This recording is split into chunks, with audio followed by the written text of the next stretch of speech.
Pero cuando vemos un libro, una carta, en este caso yo no puedo estudiar Primera de Pedro y Segunda de Pedro como estudiaría Primera y Segunda de Reyes. Yo no puedo estudiar Éxodo, Levíticos, Número, Deuteronomio como se estudia Salmos. Son géneros distintos, son maneras distintas, así que una carta tiene siempre un tema, algo que se quiere hablar en una carta. En este caso, nuestra línea o nuestro tema que Pedro está tratando y le está diciendo a su audiencia es: continúen creciendo en la gracia y el conocimiento de Dios. Hazte esa pregunta esta mañana. ¿Yo estoy creciendo en el conocimiento de Dios? ¿Yo lo conozco más hoy de lo que lo conocí hace tanto tiempo? ¿O el conocimiento sigue siendo igual? Pregúntate si tú conoces más hoy la gracia que el día de ayer. Y desafíate a ver si tú puedes conocer más a Dios y su gracia de aquí a un año. Ese es el objetivo que Pedro toma. ¿De dónde lo sacamos, Héctor? Mira cómo encontramos un tema. Mira el capítulo 1, versículo 2. Gracia y paz les sean multiplicados a ustedes, y ahí viene, en el conocimiento de Dios y de Jesús nuestro Señor. Ahorita vamos a hablar un poquito acerca de eso, pero aquí vemos que nos sea multiplicada la gracia y la paz, pero ¿en qué? En el conocimiento de Dios. Y cuando termina la carta Pedro, capítulo 3, versículo 18, miren lo que dice: antes bien, crezcan ¿en qué? En la gracia y el conocimiento de nuestro Señor y Salvador Jesucristo. Abre la carta con una exhortación, con un recordatorio, diciendo Pedro que esta gracia y esta paz sean multiplicadas en este conocimiento, y termina la carta animando a la iglesia a crecer en la gracia y el conocimiento. Por eso sabemos que el objetivo de Pedro, lo está recalcando al inicio y al final, es hablar del crecimiento en la gracia y en el conocimiento de Dios. Esa misma estrategia la pueden usar ustedes con cualquier epístola, con cualquier carta. Colosenses, Filipenses, Filemón, Efesios, Tesalonicenses. Todas las cartas tienen la misma estructura. Esta estructura, a ver, vamos a hacer un ejercicio para los que estuvimos en primaria, en tercer año. ¿Se acuerdan cuando nos dejaron, no sé si era tercero, no sé qué año era, pero ya sabíamos escribir? Y nos dejaron mandar una carta, ¿se acuerdan ustedes? ¿Se acuerdan ustedes? Bueno, algunos aquí, ya los niños no tienen idea de lo que es una carta, ¿o no? Actualmente, ya hoy estamos inmersos en unos chats informales, ¿sí o no? Todo mundo se comunica por WhatsApp, por DM de Instagram, por el Messenger de Facebook. Algunos pasamos por la generación esa del Messenger de Windows. No sé quién veía el muñequito que giraba así esperando a que te respondiera tu chava y tú, ay, ya respóndeme. Pero si vamos a la antigüedad, creo que lo más viejo que yo conozco es el telegrama. Después del telegrama viene la carta. Luego de las cartas vienen los correos electrónicos. Los correos se siguen usando, pero a mí nada más me llegan de Sam's, de Costco, del banco. Pero hay niveles de comunicación en esto. Bueno, estamos en una carta, y una carta tiene 4 componentes. ¿Te acuerdas cuando mandabas una carta? ¿Qué se ponía en el sobre, ese sobre blanco, verde, blanco y rojo? ¿Qué se ponía adelante? ¿Quién? Destinatario y remitente. Remitente el que envía, destinatario el que recibe. Vean el capítulo 1, versículo 1. ¿Quién es el remitente? Simón Pedro, siervo y apóstol de Jesucristo. ¿Quién es el destinatario? Dice, a los que han recibido una fe como la nuestra. Aquí el remitente pone muy en claro quién es. Y quiero que te acuerdes del Pedro que estuvo sentado en la cena del Señor, que no quiso lavar los pies, que el Señor le enseñó que era primero necesario servir. Ahora dice Pedro, pero se pone el otro nombre, Simón, para los judíos que me conocieron antes de Cristo, Pedro, para los que ya me conocen actualmente. Y él dice siervo, y esa palabra es doulos, que es esclavo. Él está diciendo, ya he tomado esa posición de ser un esclavo, pero a la vez embajador de Cristo. Ese es el remitente. Pero el destinatario, ¿quiénes son? Dice, a los que están ¿dónde? A los que han recibido. Y aquí en esta parte de destinatario, lo que se nos dice es que muy probablemente sean los mismos a los que le escribió la primera carta. La primera carta se escribió entre el año 64 y año 66. Y esta se escribe en el año 68. Aquí ya Pedro está por morir. De hecho lo dice en la carta, lo van a estudiar. Son 3 capítulos, lo vamos a ver en 2 semanas.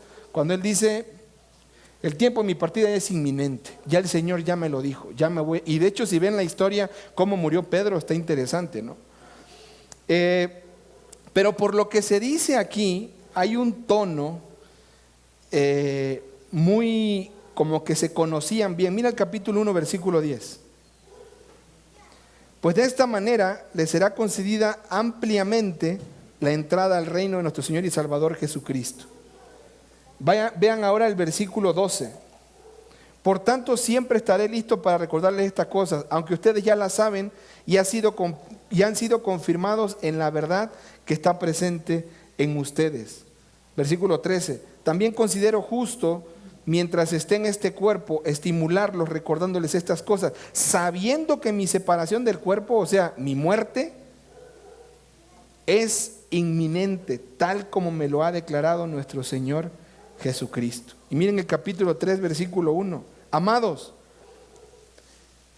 esta es ya la segunda carta que les escribo. Entonces, ¿quién es el autor? Es Pedro. ¿Quién es el remitente? Las mismas provincias de Asia a las que les escribió primero. ¿Ok? ¿Alguna duda en cuanto a remitente y destinatario? Lo van a poner en el examen, ¿eh? Después de eso, una carta, ¿qué tiene? ¿Te acuerdas cuando escribiste la carta? Me va a decir fecha. No, abajo de la fecha. O sea, ponías la fecha y luego ¿qué ponías acá? Un saludo. ¿Cómo le ponías tú? ¿A quién escribías tus cartas? ¿Alguien le mandó cartas de amor a alguien? A la desgraciada que me está dejando. Salud. Aquí Pedro, en la segunda carta, él manda un saludo, está en el versículo 2. Gracia y paz.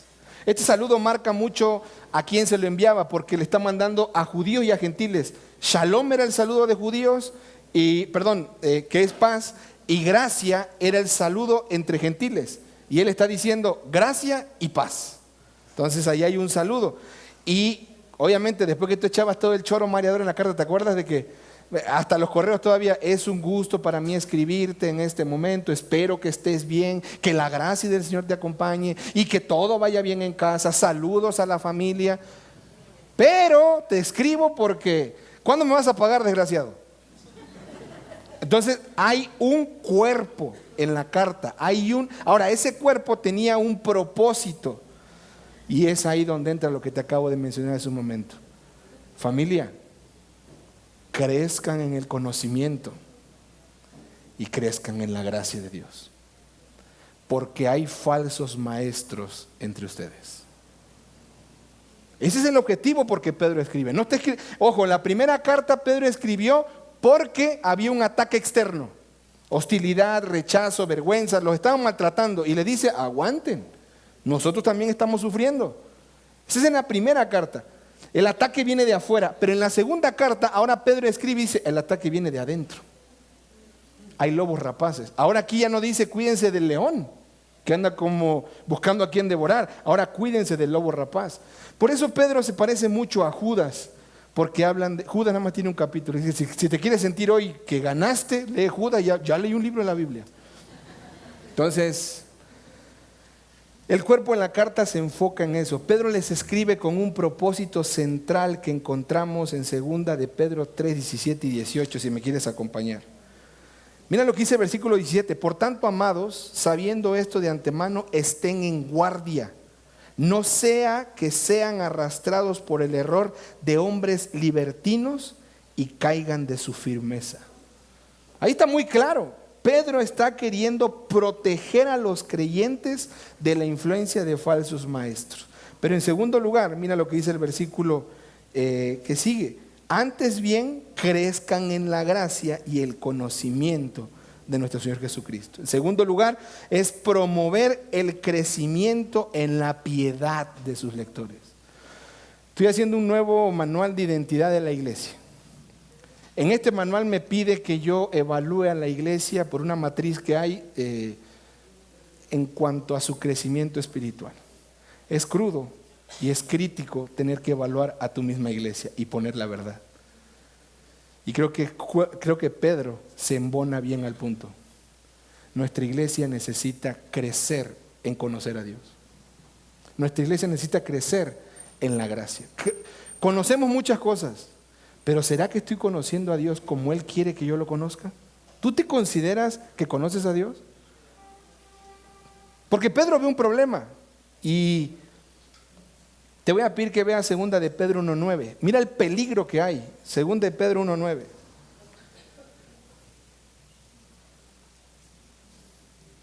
Habla de lo que Cami leyó en la lectura. Añade a tu fe virtud, a tu virtud, todo eso de la vida cristiana. Y luego dice el versículo 9. Porque el que carece de estas virtudes es ciego o corto de vista, habiendo olvidado la purificación de sus pecados pasados. A ver, quiero que me levanten la mano. ¿Quién de aquí conoce el Evangelio? Levánteme su mano. Te tengo una mala noticia por estos creyentes. El Evangelio se olvida. Y cuando el Evangelio se olvida, pasa lo que dice aquí en el versículo 9. Han olvidado la purificación de sus pecados pasados y ahora están en peligro. Estaban a ver capítulo 2, versículo 14, por favor. Mira cómo Pedro les dice, hablando de estos falsos maestros. Si quieres irte desde el 13, pero a mí me interesa el 14.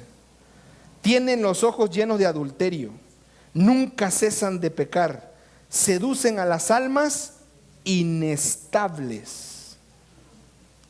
Tienen un corazón ejercitado en la avaricia, son hijos de maldición. Es lo que Pedro escribe, Juan escribe, estuvieron con nosotros, pero no eran de nosotros, porque si fueran de nosotros, estarían con nosotros. Esto se le conoce en la Biblia como apostatar, significa negar la fe y volver atrás. Eso es lo que Pedro está queriendo cuidar, porque aquí habían falsos maestros que querían que la iglesia apostatara. Por eso Pedro, en lo que te leí hace un momento, él dice, yo no me voy a cansar de repetirte las mismas cosas. 3 veces dice, recuerda, recuerda, recuerda. Una vez hablaba con una persona que es un amigo y me decía, gordo, tú siempre puro hablar, y me decía, che, tú siempre puro hablar del Evangelio, el Evangelio, el Evangelio. Ya deja de hablar del Evangelio. Y le dije, si yo dejo de hablar del Evangelio, dejo de hablar de Cristo. Y lo hablo porque es lo más propenso a olvidar. Estamos acostumbrados a ir a iglesias donde hay una reunión especial, domingo 6 de la tarde, reunión de evangelismo. Y se olvidan de predicar el Evangelio en todas las reuniones. Y podemos decir por la gracia de Dios que hemos sido una iglesia que ha predicado el Evangelio cada domingo, porque el Evangelio se olvida. Entonces quiero que consideremos 2 verdades del Evangelio hoy que están aquí en este saludo, pero antes de eso, déjame contarte un chisme. Creo que el 25 de mayo, por ahí así, salió un morrito, 10, 12 años, de nombre Joshua López, con acento de chamo. Y él dice en su audio, lo voy a actuar, familia, el Señor dice que está, y empieza a hablar así el chavito en toda la euforia, ¿no? Y él profetiza que va a venir un temblor y que va a atacar a 6 ciudades de Venezuela. Y él dice cuáles son las ciudades. Y luego dice, esto es debido a la inmoralidad, porque ustedes me han abandonado. Nadie le hizo caso. Tiembla y ahora regresan a ver al chavito. Búsquenlo. Y el día 6 de junio saca otro video. Pero ahora en este video él dice muchas cosas, pero si yo no conozco la verdad y yo no crezco en la gracia, yo me trago eso como viene, porque menciona a Dios, porque es un chavito, porque tiene conocimiento bíblico, porque dice un chorro de versos, pero él dice mi padre que yo soy Yeshua, el Cordero inmolado, y a mí me tienen que adorar. ¿No lo has visto? No lo busques ahorita porque ya sé que te pica la mano por ponerle. Llega a tu casa y ahí lo ves. Familia, esas no son las únicas mentiras que nosotros escuchamos en la iglesia. Lo dije la vez pasada. Lo que es maldición en nuestra vida hoy, en nuestra generación, se llama Guillermo Maldonado. Lo que es maldición hoy en nuestra vida, y puedo enumerar a un buen de pastores que, ojo, dicen ser pastores, y tú lees la lista de los falsos maestros y todo se parece a ellos. Pero la iglesia se lo traga y sigue consumiendo lo que estos hombres dicen. Y en lugar de crecer en el evangelio, en lugar de crecer en la gracia, crecen en las doctrinas que ellos predican. Son gente que vende muchos libros.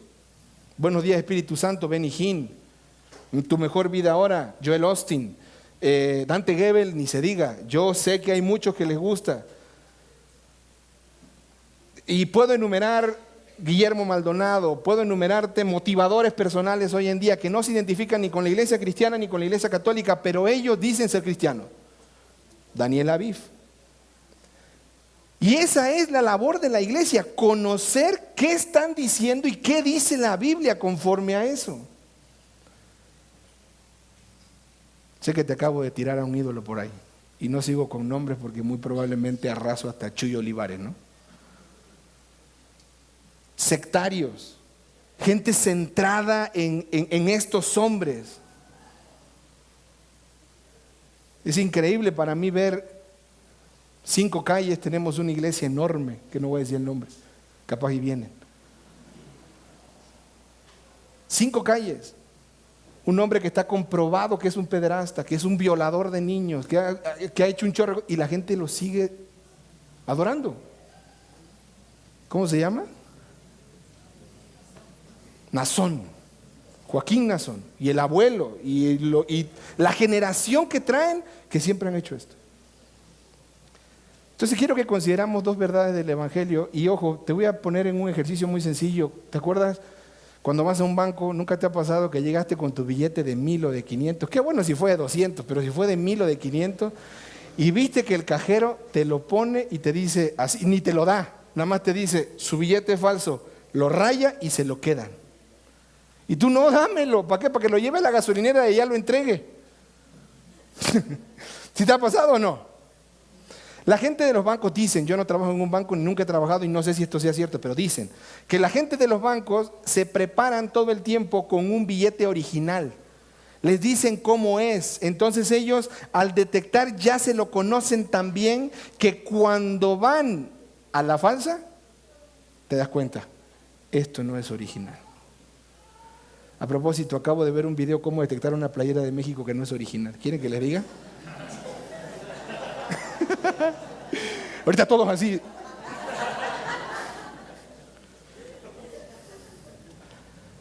El punto no es conocer lo falso. Ese no es el llamado de Pedro. El llamado de Pedro es conoce lo verdadero. Crece en el conocimiento y crece en la gracia de Dios. Porque si tú creces en el conocimiento y en la gracia, cuando venga algo falso lo vas a detectar en automático. Va a ser fácil y vas a decir, eso no es de Dios, eso no está en su palabra. Entonces, la primera verdad, mira capítulo 1, versículo 1. Simón, Pedro, siervo y apóstol de Jesucristo, y mira lo que dice ahí. ¿A quién? A los que han recibido una fe como la nuestra. A los que han recibido una fe como la nuestra. Esto es importante porque la fe de estos creyentes es igual a la de Pedro. ¿Han escuchado ustedes de los que dicen, ay, cómo me gustaría tener la fe de Pedro, de Juan, de los apóstoles, de Pablo? Bueno, aquí Pedro dice, yo les escribo a las personas que han recibido la misma fe que nosotros. Y ojo, dice, mediante la justicia de nuestro Dios y Salvador, ¿qué? Jesucristo. Hay mucha gente que dice que Jesús no es Dios, ¿sí o no? Uno de ellos, ¿quiénes son? Los testigos de Jehová. Chécate en la Biblia del Reino, bueno, en el libro que tienen las escrituras del Reino, y ve a Pedro capítulo 1, versículo 2, y ese versículo no está. Está cambiado. Y Pedro lo está diciendo muy claramente. Hemos recibido de él una justicia que es de nuestro Dios y Salvador, Jesucristo. Ahora, la primera verdad del Evangelio, para que se te quede grabada, la base de nuestra comunión con Dios es la justicia de Cristo. Es lo que está diciendo Pedro. Mira, ser declarados justos delante de Dios es una posición gloriosa, elevada e inmerecida que hoy también nos cubre a nosotros, nos protege. Este regalo, y date cuenta cómo dice, lo hemos recibido, no hicimos nada, porque es la justicia de Él en nosotros. No había otra vida posible, no había otra forma. Y te lo voy a decir en las palabras de R.C. Sproul. Si quieres leer buenos libros, lee libros de R.C. Sproul. Si quieres escuchar buenas prédicas, vete a Renovando tu Mente y empieza a escuchar sobre él. Pero él cuenta una historia.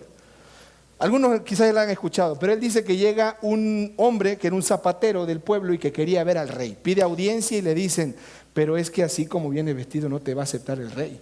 Entonces el hombre, ¿qué tengo que hacer? No, pues tiene que conseguir primero una ropa real, y eso es caro. Segundo, zapatos, ropa, todo eso, un peinado de esos de así bonitos. Y un caballo real. Entonces el otro empieza a ver, comprar todo eso era caro, obviamente renta el caballo, pero le faltaba la ropa. Se dedicó a trabajar toda su vida, hasta que un día juntó el dinero, compró el vestido, pidió la audiencia, se la dieron.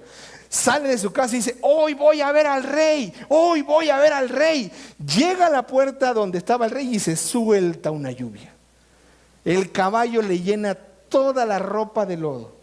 El peinado se le escurrió y el hombre se pone a llorar. Estuvo así de ver al rey, dice Sproul. Pero en eso se pareja una persona al lado y le dice, ¿qué tienes? Lo encuentra llorando y le cuenta todo lo que le pasó, todo el sacrificio, todo lo que tuvo que hacer para poder ver al rey. Y en ese momento el de al lado le dice, ok, te vas a poner mi capa, vas a llegar a la puerta y vas a entrar. Ay, como se quita la capa, se la da, cubre el caballo, solamente se veía la cabeza, llega a la puerta y cuando llega a la puerta, ¡puf!, se abre la puerta. Ni le preguntan nada. Tocan la trompeta, le hacen reverencia, lo reconocen, lo meten hasta donde estaba el rey y cuando llega el rey le dice, bienvenido hijo mío. Y el otro se queda así de, ¿cómo? Y le dice, al lado de él estaba el que le dio la capa y dice, es que traes la capa de mi hijo. Por eso te dejaron entrar, por eso puedes estar aquí delante de mi presencia. Porque sigues estando igual de sucio por dentro, pero tienes la capa que te cubre. Familia, esta es a lo que Pedro se refiere. Hemos recibido una justicia por la fe en Cristo. No es mía. El Padre me recibe porque tengo la vida de su Hijo encima de mí. Él me cubre con su manto, pero Él ha limpiado mi vida. Quizás hoy me veo así, todavía mugroso, pero el día que muramos, esta pudredumbre va a ser quitada y voy a entrar a su presencia. ¿Y sabes cómo va a decir el Señor? Bienvenido, hijo mío. De esto escribe Pablo. Ve por favor a Romanos capítulo 3, versículo 21.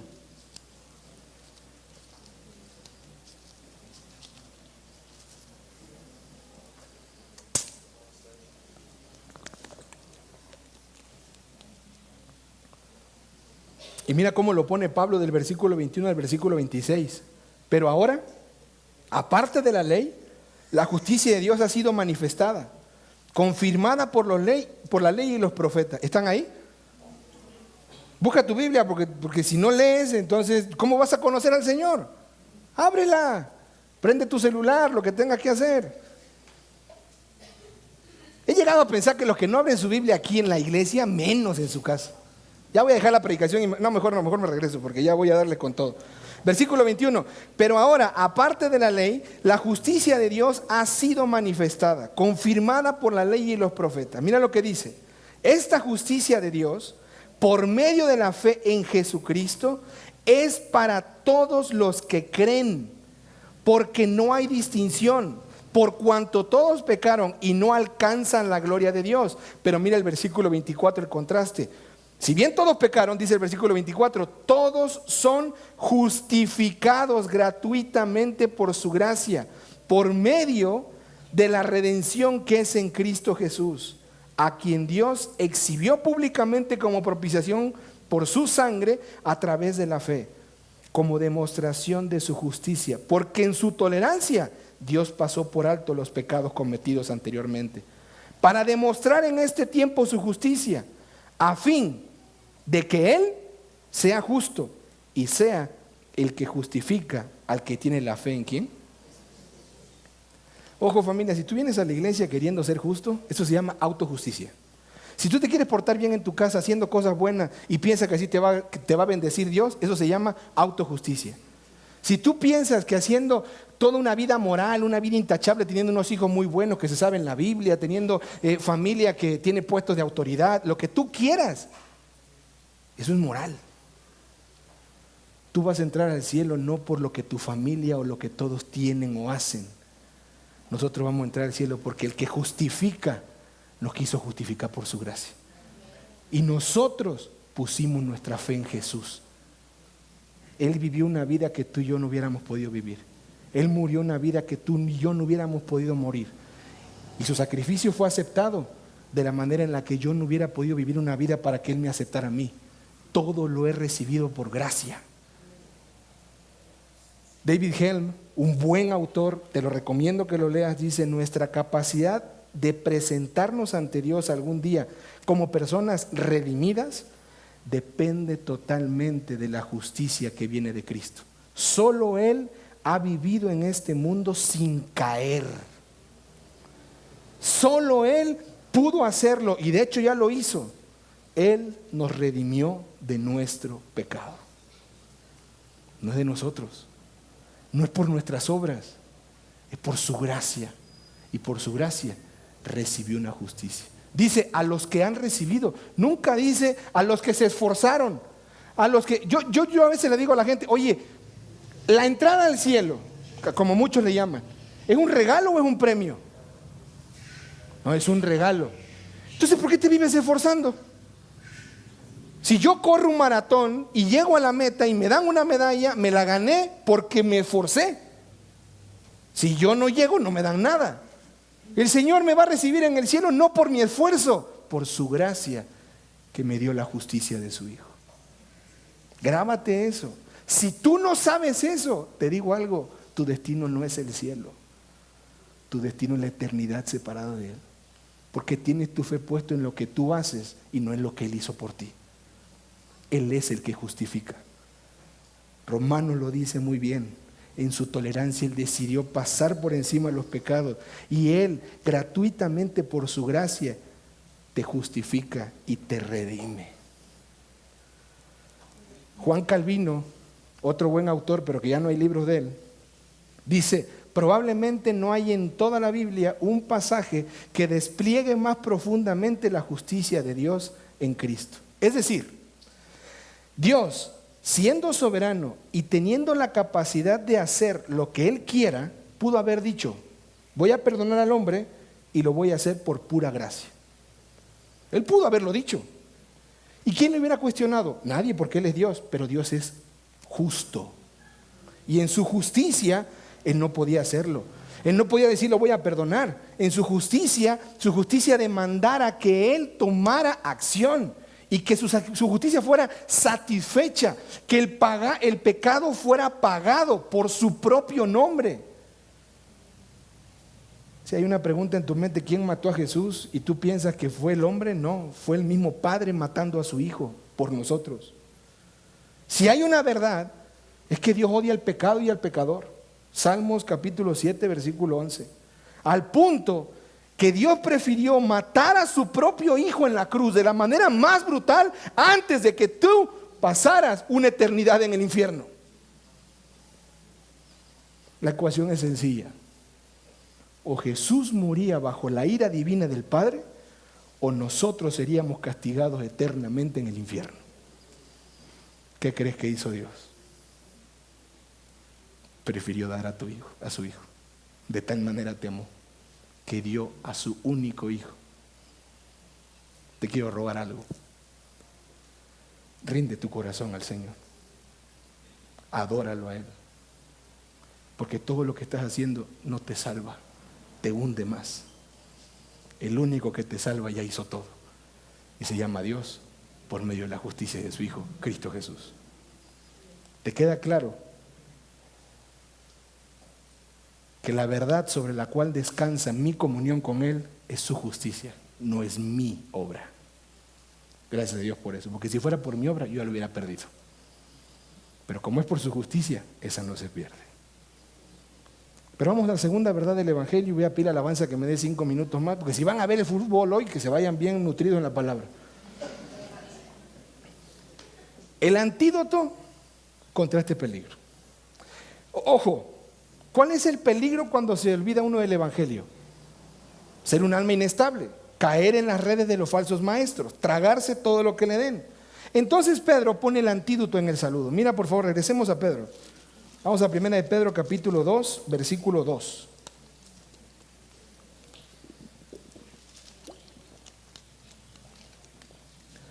El saludo dice: gracia y paz le sean multiplicados. Ojo, la gracia es el favor inmerecido que nos rescata y nos santifica. La paz es el fruto de haber sido reconciliados. Romanos capítulo 5 versículo 1 dice: justificados pues tenemos paz para con Dios. O sea, después de la justificación viene la paz.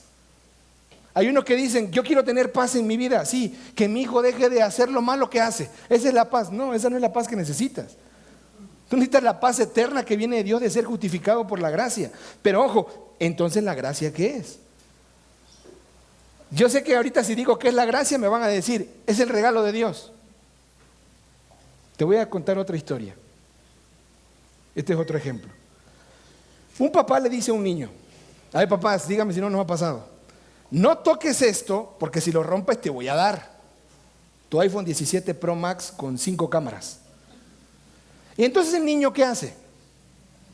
Esas palabras son hechicería, son brujería. Tú le dices al niño: no toques, lo va a tocar. Lo toca, lo tira, lo rompe. Y cuando llega el papá y lo ve, si eres un papá de los que son bíblicos y que de volada agarra la vara, ya sabes que le va a tocar. Tu mujer te dice: bájale, no es enojado, no exasperes a tu hijo, bueno, pero le va a tocar. Porque desobedeció una orden. ¿Y qué le toca? Vara. Pero el papá voltea a ver al niño y le dice: acompáñame. Y el niño dice: ¿a dónde me va a llevar? Y se van caminando. Y llegan justo a la heladería que al niño le encanta. Y voltea a ver la heladería así como: pero me porté mal. Y el papá lo voltea a ver y dice: ¿quieres un helado? El niño responde: sí, pero no me lo vas a comprar porque me porté mal. Ven, pídelo. Y lo pide. No, este me lo va a tirar. Seguro. Se lo da y se lo come el niño. El niño feliz. Y le dice el papá al niño: siéntate. ¿Qué hiciste hoy? Desobedecí. Y el niño ya me va a pegar. Dice: ¿qué te merecías? Que me diera vara. Esto se llama misericordia, porque no te estoy dando lo que te mereces. ¿Qué tienes en tu mano? Un helado. ¿Te gusta? Sí. Eso se llama gracia, porque eso no te lo merecías. Misericordia es: no recibo lo que merezco, y gracia es: recibo lo que no merezco. Y aquí Pedro dice: la gracia y la paz sean multiplicadas en el conocimiento. Aquí la ecuación se aumenta.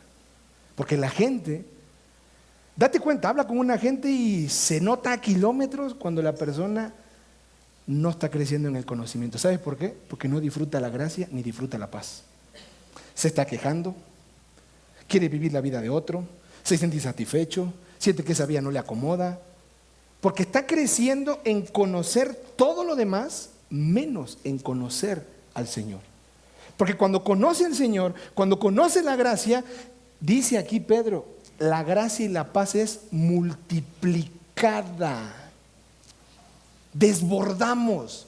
Donde el pecado abundó, la gracia sobreabunda. Porque entendemos en el concepto bíblico que la gracia y la paz se multiplican entre yo más conozco al Señor. Pero Héctor, ¿qué es conocer a Dios? Yo salgo aquí a la calle y le pregunto al que vende la fruta y le digo, ¿conoces a Dios? Sí, sí lo conozco.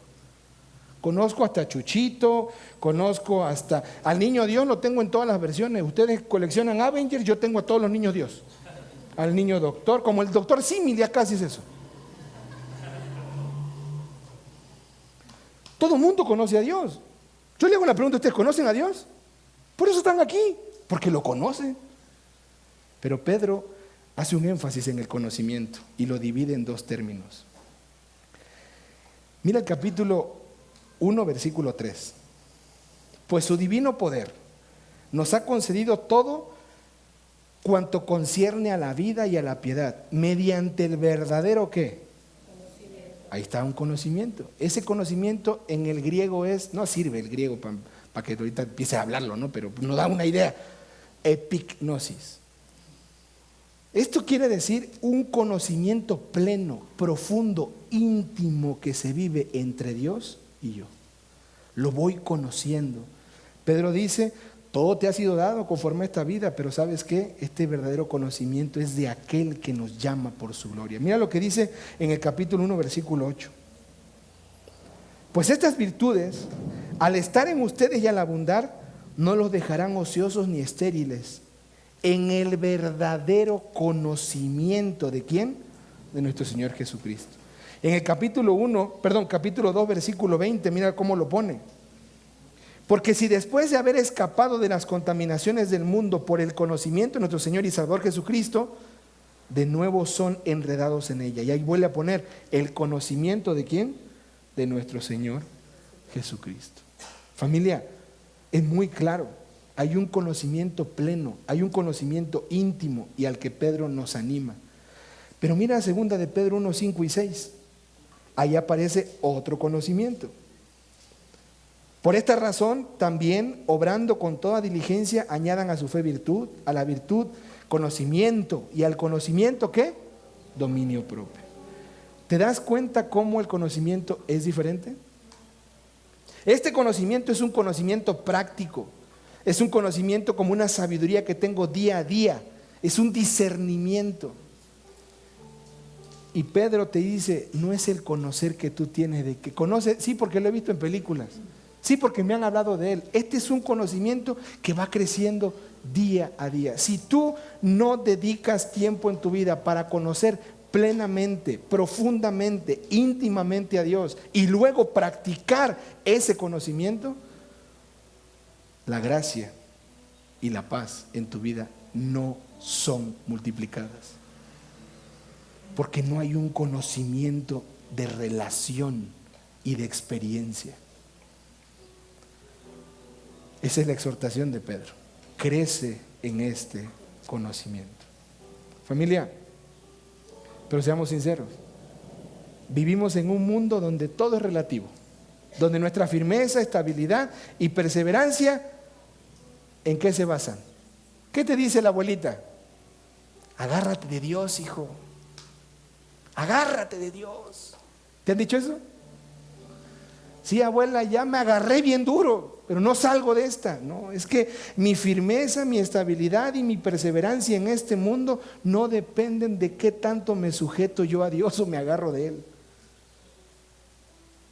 Depende de lo fuerte que el Cristo intercesor nos sujeta a nosotros a través de su gracia. Ahí queremos agarrarnos nosotros y es Él diciendo, no, yo te agarro a ti. No se trata de que tú me agarres a mí. Yo te tengo agarrado. Nadie te puede separar de mi mano. Date cuenta, hoy día si una persona se quiere casar con un perro, se casa. Si una persona se quiere hacer gato, se hace gato. Si es una persona, ya todo es relativo. Y conforme todo va siendo relativo, el carácter del creyente se va diluyendo y se pierde y se pierde y se pierde. Y quiero para terminar llevarte a un pasaje para que entiendas esto de estar tomado de la mano de Dios. A lo mejor tú en esta mañana, en esta tarde ya vienes Porque pecaste, te apartaste, hoy dijiste vengo a la iglesia, quiero regresar al Señor. O a lo mejor vives una vida en la que regresas y te vuelves a ir y como la canción vienes y te vas. No sé. Pero quiero llevarte a la historia de un hombre que él sabía lo que es irse y regresar. Mira lo que dijo Jesús en Mateo capítulo 26, versículo 31.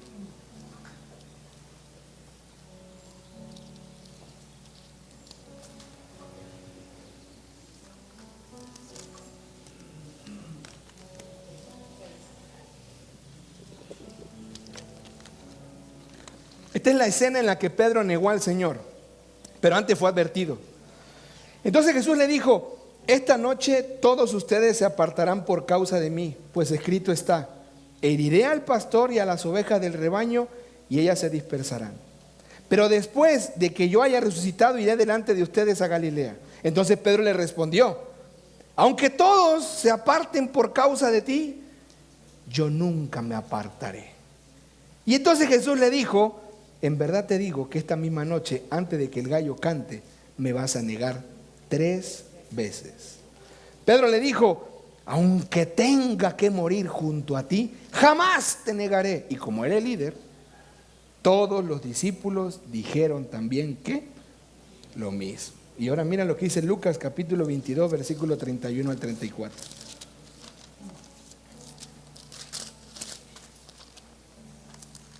Es la misma historia, solamente que Lucas añade algo que muy probablemente no habíamos visto. Mira lo que dice en el versículo 31. Lucas capítulo 22, versículo 31. ¿Lo tienes ahí? Simón, Simón, mira que Satanás los ha reclamado a ustedes para zarandearlos, como al trigo. Versículo 32. Pero yo he rogado por ti, para que tu fe no falle. Y tú, una vez que hayas regresado, fortalece a tus hermanos. ¿Qué mantuvo firme a Pedro para regresar a Cristo? Las palabras del pastor. Cuando tú regreses, Pedro, me vas a negar y te vas a ir, pero Pedro, vas a regresar. Y cuando regreses, fortalece a tus hermanos. Por eso escribió primera y segunda carta. Por eso se levantó y predicó. Por eso hizo todas las obras que hizo Pedro, porque él confía en su Señor. Lo negué, lo abandoné, pero regresé. Y él lo dijo en primera carta de Pedro: hemos vuelto al pastor y guardián de nuestras almas. Familia, si tú te vas a mantener hoy firme, no es porque te agarres de Dios, no depende de ti. Tú eres pecador al igual que yo. Depende de que Cristo en su gracia intercedió por ti. Porque aquí dice: yo intercedí por ti. Pero Héctor, aquí dice que por Pedro. El contexto no es así. No me está diciendo lo que es correcto. No, mira, ¿te acuerdas de Job en el Antiguo Testamento? Él clamaba en capítulo 9: ojalá haya un árbitro que ponga la mano entre Dios y yo. Y no lo encontré, dice Job. Luego Isaías en el capítulo 59, versículo 16 dice que se lamentaba porque no había quien intercediera por ellos. Pero en el Nuevo Testamento encontramos un pasaje en 1 de Timoteo 2:5. No hay otro intercesor entre Dios y los hombres, sino ¿quién? Jesucristo hombre. Y Romanos 8:34 asegura que Jesús está a la diestra del Padre intercediendo por nosotros. Y Hebreos 7:25 afirma que Él vive perpetuamente con este propósito: interceder por nosotros.